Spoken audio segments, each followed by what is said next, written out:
The contrast could not be starker or more deadly. Palestinian protests in the West Bank and the storming of an Israeli security fence in Gaza, leaving at least 52 dead and 1,700 injured. While in Jerusalem, today we opened the United States Embassy in Jerusalem, Israel.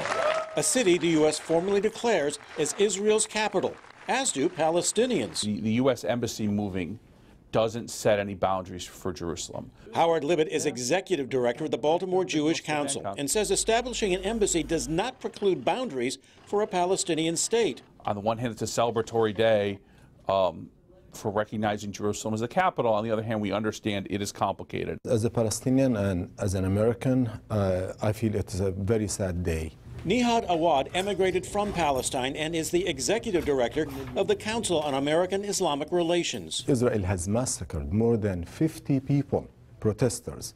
Imagine if this happens in the U.S. Imagine if this happens elsewhere.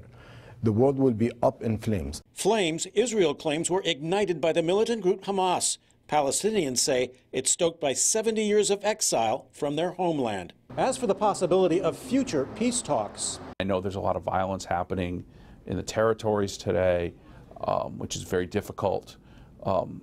Ultimately, we all have to get back to the negotiating table and find long-term comprehensive peace. I don't think that we see hope in the future. So our government has to switch its mindset and has to reflect our values as Americans who believe in freedom and justice for all. On both sides of what seems a widening divide.